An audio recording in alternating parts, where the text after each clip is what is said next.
नमस्कार बच्चों, प्रसिद्धि गुरु चैनल में आप सभी लोग का स्वागत है। बच्चों, आज हम लोग सामाजिक विषय के कुछ प्रश्नों को हल करेंगे जो कि परीक्षा की दृष्टि से अत्यंत महत्वपूर्ण है। हमारा पहला प्रश्न है बच्चों, वायुमंडल को कितनी परतों में बांटा गया है?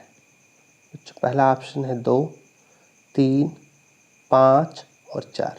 तो बच्चों, वायुमंडल को 5 परतों में बांटा गया है। इस तरह से पहले का सी, सबसे पहला क्षोभ मंडल, समताप मंडल, मध्य मंडल, आयन मंडल और बाह्य मंडल। तो हमारा कुल कितने मंडल हो गए? 5 मंडल हो गए। ठीक है, आइए दूसरे और महत्वपूर्ण प्रश्न की ओर चलते हैं बच्चों। इम्पॉर्टेंट प्रश्न है, सबसे बड़ा महासागर है? प्रशांत महासागर, हिंद महासागर, आर्कटिक महासागर, अरब महासागर। ठीक है, अरब सागर। तो यहाँ पे प्रशांत महासागर बच्चों सबसे विशाल और बड़ा है और सबसे गहरा भी है। ठीक है बच्चों, तो दूसरे का हमारा ए वाला क्या है? सही है। आइए अत्यंत महत्वपूर्ण प्रश्न को हल करते हैं। नीला ग्रह किसे कहते हैं? बच्चों, नीला ग्रह किसे कहते हैं? पहला दिया चंद्रमा, दूसरा सूर्य, तीसरा मंगल, चौथा पृथ्वी। तो बच्चों, पृथ्वी को ही नीला ग्रह कहते हैं। क्यों? क्योंकि पृथ्वी पे सबसे ज़्यादा पानी है और आकाश का जो रिफ्लेक्शन आता है पानी में तो नीला दिखता है, और नीला दिखने की वजह से ये ग्रह को नीला ग्रह कहते हैं, या पानी की वजह से इसको नीला ग्रह कहते हैं। तो तीसरे का हमारा डी वाला ऑप्शन सही है। बच्चों, आगे बढ़ते हैं अगले प्रश्न की ओर। चौथा प्रश्न है बच्चों, कंगारुओं का देश किसे कहते हैं? पहला ऑप्शन न्यूजीलैंड, दूसरा एशिया, तीसरा ऑस्ट्रेलिया, चौथा थाईलैंड। बच्चों, प्राकृतिक रूप से ऑस्ट्रेलिया में ही कंगारू पाए जाते हैं, इसलिए ऑस्ट्रेलिया को कंगारुओं का देश कहते हैं। तो हमारा चौथे क्या है? सी वाला ऑप्शन बिल्कुल सही है। आइए पांचवें प्रश्न की ओर बढ़ते हैं बच्चों। ओजोन परत सूर्य की किन हानिकारक किरणों से हमारी रक्षा करता है या करती है? तो ओजोन परत जो होती है अवरक्त, बाह्यमंडली, गामा, परावैंगनी, इसे यूवी लाइट कहते हैं। तो ये जो परावैंगनिक किरणें हैं, इन्हीं किरणों से ओजोन की परत हमारी रक्षा करती है। तो क्वेश्चन नंबर 5 में का हमारा डी वाला ऑप्शन क्या है? एकदम सही है। ठीक है, आगे प्रश्न करते हैं बच्चों। हमारा छठवां प्रश्न है, पृथ्वी का जुड़वा ग्रह किसे कहा जाता है? पहला ऑप्शन है बुध, शुक्र, बृहस्पति और शनि। बच्चों, पृथ्वी की जुड़वा ग्रह शुक्र को कहा जाता है, इसलिए क्योंकि पृथ्वी के बराबर ही साइज है, उतना ही पथ है। ठीक है, इसलिए हमारा छठवें का बी वाला ऑप्शन सही है। ठीक है, आइए सातवां प्रश्न करते हैं। भारतीय मानक समय किस रेखा पर है? ठीक है, भारतीय मानक समय किस रेखा पर है? 75.5 डिग्री पूर्व में, 82.5 डिग्री पूर्व रेखांश, 90.5 डिग्री पूर्व रेखांश, 60 डिग्री पूर्व रेखांश। ठीक है, तो भारतीय मानक समय रेखा जो है बच्चों 82.5 डिग्री पूर्व की ओर है। ठीक है, तो ये हमारा बी वाला ऑप्शन क्या है? एकदम सही है। ठीक है, अगला प्रश्न है बच्चों, अक्षयशील संसाधन है, मतलब ऐसे संसाधन जो कभी अच्छे यानी खत्म ना हो। ठीक है, तो इसके ऑप्शन की ओर बढ़ते हैं। 4 ऑप्शन है बच्चों। अक्षयशील संसाधन है मतलब एक ऐसा संसाधन जो कभी भी खत्म ना हो। तो क्या हो सकता है? कोयला, सौर्य प्रकाश, वन, सोना। तो बच्चों, ये तीनों खत्म हो सकते हैं, लेकिन सौर प्रकाश जो है कभी भी खत्म नहीं हो सकता, इसलिए हमारा 8वें का बी वाला ऑप्शन क्या है? एकदम सही है। ठीक है, आइए बच्चों 9वें प्रश्न की ओर बढ़ते हैं। चावल उत्पादन में भारत का विश्व में कौन सा स्थान है? पहला, दूसरा, चौथा, तीसरा।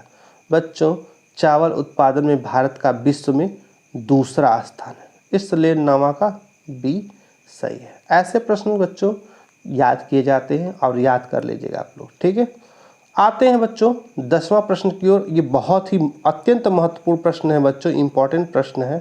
ये पूछा है मलेरिया की दवा क्विनैन किस वृक्ष की छाल से बनाई जाती है ना? रबड़, सिनकोना, महोगनी, रोजवुड।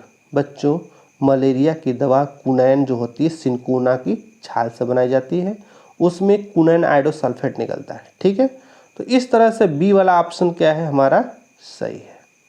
ठीक है, आइए अगले प्रश्न की ओर बढ़ते हैं जो हमारा 11वां प्रश्न है मरुस्थल का जहाज किसे कहते हैं? पहला दिया ऑप्शन हाथी, ऊंट, घोड़ा, चिंकारा।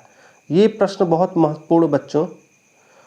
मरुस्थल में चलने के लिए ऊंट जो होता है काफ़ी सूटेबल होता है क्योंकि उसके पैर गद्दीदार होते हैं, इसलिए रेगिस्तान का या मरुस्थल का जहाज ऊंट कहा जाता है। 11वें का बी वाला हमारा ऑप्शन एकदम सही है। आइए बच्चों आगे बढ़ते हैं। 12वां प्रश्न है ताजमहल किस तरह की सैल मतलब होता है पत्थर से बना है? ताजमहल किस तरह की पत्थर से बना है? बच्चों सबको पता है ताजमहल जो है मकराना के संगमरमर से बना हुआ है। संगमरमर कौन सा सैल है? अग्नेय, अवसादी, रूपांतरित या लावा? तो बच्चों ये जो संगमरमर है ये रूपांतरित सैल है। तो इस तरह से ताजमहल रूपांतरित सैल द्वारा बना हुआ है। तो 12वें का हमारा सी वाला ऑप्शन सही होता है। ठीक है बच्चों, आइए 13वां प्रश्न करते हैं। लिखा है 1946 में बनी संविधान सभा में कितने सदस्य थे? तो 1946 में सदस्य थे, ऑप्शन दिया 289, 389, 360, 275। तो बच्चों 1986 में जब संविधान बनी थी तो उस समय हमारे यहाँ जो था 389 सदस्य हुआ करते थे। तो 13वें का बच्चों बी वाला हमारा ऑप्शन है बिल्कुल सही है।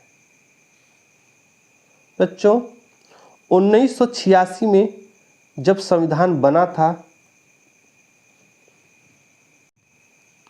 हमारा अगला प्रश्न है बच्चों किस समिति ने संविधान लिखने का कार्य किया? पहला ऑप्शन है प्रारूप समिति ने, दूसरा झंडा समिति ने, तीसरा संघ शक्ति समिति ने, चौथा ऑप्शन कार्य संचालन समिति ने। तो बच्चों संविधान को लिखने का जो कार्य था वो प्रारूप समिति ने किया था। तो इस तरह से 14 का ए वाला ऑप्शन क्या है एकदम से सही है। ठीक है बच्चों, आइए 15वां प्रश्न करते हैं। ये भी प्रश्न बच्चों अत्यधिक महत्वपूर्ण था, एग्जाम में पूछा गया है। अगला है निम्न में से कौन सुमेलित नहीं है, मेल नहीं खाते? पहला दिया 26 जनवरी गणतंत्र दिवस। बच्चों ये मेल खाता है, ये सही है। दूसरा 15 अगस्त को स्वतंत्रता दिवस कहते हैं, ये भी सही है। तीसरा है 26 नवंबर को संविधान दिवस कहते हैं, ये भी सही है। आइए चौथा ऑप्शन देखते हैं। बच्चों हमारा चौथा ऑप्शन है 2 अक्टूबर बाल दिवस। तो बच्चों बाल दिवस 14 नवंबर को आता है, 2 अक्टूबर को गांधी जयंती होती है। इस तरह से हमारा जो चौथा ऑप्शन है वो गलत है, सुमेलित नहीं है। इस तरह से हमारा चौथा ऑप्शन क्या है सही हो जाता है। ठीक है, आइए 16वां प्रश्न करते हैं बच्चों। उत्तर प्रदेश में नगर निगम की संख्या कितनी है? बच्चों उत्तर प्रदेश में नगर निगम की संख्या कितनी है? 12, 10, 17, 20। तो हमारा उत्तर प्रदेश में नगर निगम की संख्या कितनी है? 17। और नगर निगम के साथ साथ 198 नगर पालिका हैं और 493 नगर पंचायत। ठीक है, आइए प्रश्न नंबर 17 की ओर बढ़ते हैं। 10 दिसंबर को मनाया जाता है विश्व मानवाधिकार दिवस, संयुक्त राष्ट्र दिवस, पर्यावरण दिवस, पृथ्वी दिवस। तो बच्चों ये प्रश्न अत्यधिक महत्वपूर्ण है। 10 दिसंबर को विश्व मानवाधिकार दिवस मनाया जाता है। ठीक है, आइए अगले प्रश्न की ओर बढ़ते हैं बच्चों। अगला प्रश्न है मौलिक अधिकारों का निलंबन कौन कर सकता है?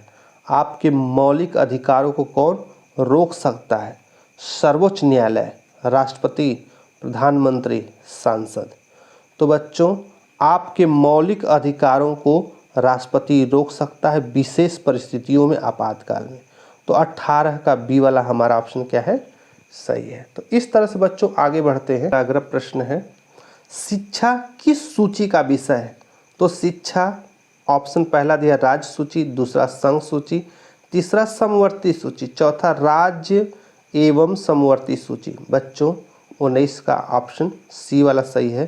क्यों? क्योंकि शिक्षा समवर्ती सूची है, इसमें राज्य भी काम करता है और संघ भी काम करता है। ठीक है, यानी राज्य सरकार केंद्र सरकार दोनों का ही सब्जेक्ट है। आइए बच्चों अगला प्रश्न करते हैं 20 नंबर का। लोकसभा में आंग्ल भारतीय सदस्यों को कौन मनोनीत करता है? तो बच्चों लोकसभा में आंग्ल भारतीय सदस्यों को करता है राष्ट्रपति। इसमें पहला ऑप्शन राज्यपाल, प्रधानमंत्री, तीसरा राष्ट्रपति, चौथा मुख्यमंत्री। तो बच्चों लोकसभा में आंग्ल भारतीय सदस्यों को मनोनीत राष्ट्रपति करता है, ठीक है, और 2 लोगों को मनोनीत कर सकता है मैक्सिमम। ठीक है, आइए अगला प्रश्न करते हैं बच्चों। संसद का उच्च सदन है, संसद का अपर हाउस है, उच्च सदन है, विधानसभा, लोकसभा, राज्यसभा, इनमें से कोई नहीं। तो बच्चों संसद का जो उच्च सदन होता है वो राज्यसभा होता है और निचला सदन लोकसभा कहते हैं। ठीक है, आइए आगे बढ़ते हैं। 22 नंबर क्वेश्चन, साधारण विधेयक किस सदन में पेश किया जा सकता है? केवल लोकसभा, केवल राज्यसभा, लोकसभा और राज्यसभा दोनों में, इनमें से कोई नहीं। ये भी महत्वपूर्ण प्रश्न है बच्चों। साधारण विधेयक में को किसी भी सदन में पेश किया जा सकता है, लोकसभा और राज्यसभा दोनों में। ठीक है, इस तरह से सी वाला ऑप्शन सही है, लोकसभा और राज्यसभा। ठीक है, आइए अगले प्रश्न की ओर बढ़ते हैं बच्चों। हमारा अगला प्रश्न है बच्चों, महाभियोग प्रक्रिया द्वारा हटाया जा सकता है। किसे? राज्यपाल को, मुख्यमंत्री को, प्रधानमंत्री को, राष्ट्रपति को। तो बच्चों महाभियोग ला करके राष्ट्रपति को हटाया जा सकता है। तो ये हमारा 23 का कौन सा ऑप्शन, डी वाला ऑप्शन सही है। ठीक है, आइए अगला प्रश्न 24 नंबर करते हैं। धन विधेयक के लिए किसकी अनुमति आवश्यक है? प्रधानमंत्री की, राष्ट्रपति की, उपराष्ट्रपति, राज्यपाल। तो प्रत्येक राज्य को धन विधेयक को पास करने या प्रस्तुत करने के लिए सबसे पहले राज्यपाल की अनुमति लेनी होती। तो इस तरह से 24 का हमारा जो है डी वाला ऑप्शन सही है, राज्यपाल। ठीक है, आइए बच्चों अगला प्रश्न करते हैं 25 नंबर का। आग की खोज किस काल में हुई? बच्चों आग की खोज पूरा पाषाण काल में हुई थी। ठीक है, तो 25वें का ए वाला ऑप्शन क्या है, हमारा सही है। ठीक है, आगे बढ़ते हैं। हमारा अगला प्रश्न बच्चों, प्रसिद्ध गायत्री मंत्र किस वेद से लिया गया है? पहला ऑप्शन ऋग्वेद, दूसरा यजुर्वेद, तीसरा है अथर्ववेद, चौथा है सामवेद। तो बच्चों प्रसिद्ध गायत्री मंत्र जो है हमारा जो वेद से लिया गया है वो है यजुर्वेद। ठीक है, इसमें गाया जाता है। तो 26 का जो है बी वाला ऑप्शन हमारा सही है। इसके साथ ही साथ ऋग्वेद में भी इसका वर्णन है छंद नंबर 3.6210 के क्रम पर। ठीक है, तो 3.662.10 पर इसका जो है उल्लेख दिया गया। आइए चलते बच्चों अगले प्रश्न की ओर। मेगास्थनीज द्वारा लिखी गई पुस्तक का नाम। ये क्वेश्चन भी और ये क्वेश्चन भी दोनों के दोनों बहुत ही महत्वपूर्ण, अत्यंत महत्वपूर्ण है, जो परीक्षा में बिल्कुल आ सकते हैं। मेगास्थनीज द्वारा लिखी गई पुस्तक का नाम बच्चों अर्थशास्त्र, पंचतंत्र, तुजुकी बाबरी, डी है इंडिका। तो मेगास्थनीज ने इंडिका लिखा, वो आया था हर्षवर्धन के शासनकाल में। और उस समय क्या स्थिति भारत की और कहाँ कहाँ बौद्ध का प्रचार हुआ, धर्म का प्रचार हुआ, उसके बारे में उसने अपने पुस्तक इंडिका में लिखा है। ठीक है बच्चों, आइए अगला प्रश्न करते हैं। अगला प्रश्न है, शुंग वंश का स्थापना किसने किया था? शुंग वंश का संस्थापक कौन था? बृहदत्त, देवभूति, पुष्यमित्र, वसुदेव। बच्चों, पुष्यमित्र शुंग ने ही शुंग वंश का स्थापना किया था। तो 28 का हमारा क्या है? सी वाला सही है। ठीक है, आइए आगे बढ़ते हैं। 29 क्वेश्चन, प्रथम आंग्ल मैसूर युद्ध किन के बीच हुआ था? हैदर अली और अंग्रेजों के बीच में, टीपू सुल्तान मराठों के बीच में, मराठा अंग्रेजों के बीच में, मराठों और निजाम के बीच में।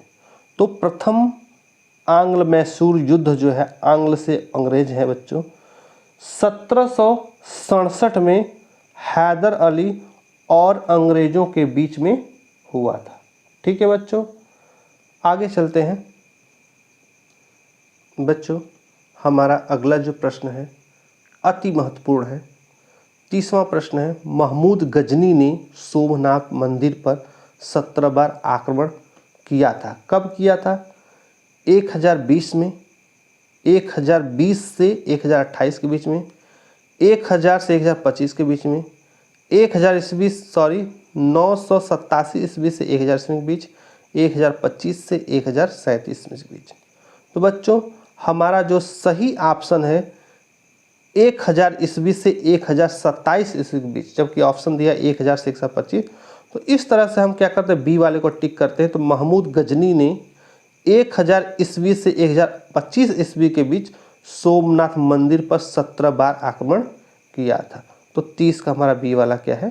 सही है। ठीक है बच्चों, आइए 31वां प्रश्न करते हैं। ठीक है, हमारा प्रश्न है, तराइन का युद्ध किनके बीच हुआ? पहला है मोहम्मद गोरी और पृथ्वीराज चौहान के बीच, महमूद गजनी और पृथ्वीराज चौहान के बीच, पृथ्वीराज चौहान और जयचंद के बीच, महमूद गजनी और मोहम्मद गोरी के बीच। तो बच्चों,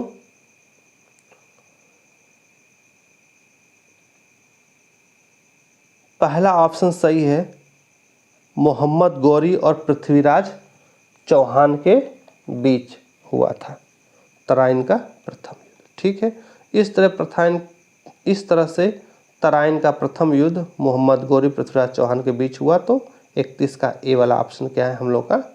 सही होता है। ठीक है, आइए अगले प्रश्न की ओर बढ़ते हैं बच्चों। तुगलक वंश का संस्थापना किसने किया? तुगलक वंश किसने बसाया? मोहम्मद बिन तुगलक, गयासुद्दीन तुगलक, फिरोज शाह तुगलक, नसरुद्दीन मोहम्मद तुगलक। तो बच्चों, तुगलक वंश का संस्थापक गयासुद्दीन तुगलक था। इस तरह से 32 का बी वाला ऑप्शन सही।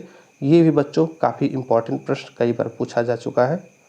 आगे चलते हैं। हमारा बच्चों 33वां प्रश्न है, जजिया कर लगता था, किस पर लगता था? कृषि कार्य पे, मनोरंजन पे, तीर्थ यात्रा पे, धर्म पे, व्यापार पर। तो बच्चों, जजिया कर तीर्थ यात्रा पर गैर मुस्लिम धर्म के लोगों को देना पड़ता था, और यदि वो तीर्थ यात्रा करते हैं। तो 33 का सी वाला ऑप्शन सही है, तीर्थ यात्रा पर जजिया कर देना पड़ता था। आगे चलते बच्चों, 34 नंबर प्रश्न है, ग्रैंड ट्रंक रोड का निर्माण कराया था अकबर ने, जहांगीर ने, औरंगजेब ने, शेरशाह सूरी ने। तो बच्चों, ये भी प्रश्न बहुत ही महत्वपूर्ण है। ग्रैंड ट्रंक रोड का निर्माण जो है शेरशाह सूरी ने कराया था। उसमें पूर्णतः पक्की सड़क नहीं थी बच्चों, लेकिन ये काफ़ी चौड़ी रोड थे। ठीक है, इस तरह से क्वेश्चन नंबर 34 का डी वाला ऑप्शन सही है। ठीक है, ये कहाँ से जाती है? वाराणसी से कन्याकुमारी तक जाती है। ये बहुत लंबी ग्रैंड ट्रंक रोड है। ठीक है, आगे चलते हैं। 35वां और सबसे अंतिम प्रश्न बच्चों, स्वामी विवेकानंद ने शिकागो में आयोजित पार्लियामेंट ऑफ वर्ल्ड रिलीजन्स में कब भाग लिया था? बच्चों, 4 ऑप्शन दिए हैं, 1872, 1890, 1893, 1901। तो स्वामी विवेकानंद जी ने 1893 ईस्वी में आयोजित पार्लियामेंट वर्ल्ड ऑफ रिलीजन में भाग लिया था। किस में लिया था? 1893 93। इस तरह से हमारा 35 लास्ट क्वेश्चन है, इसका सी वाला ऑप्शन सही है। ठीक है बच्चों, ये प्रश्न काफ़ी महत्वपूर्ण है बच्चों परीक्षा के दृष्टि से। आप सभी लोग जिनको भी मेरे प्रश्नों को पढ़ने से लाभ मिलता है, मेरे चैनल को लाइक और सब्सक्राइब जरूर करेगा। धन्यवाद बच्चों।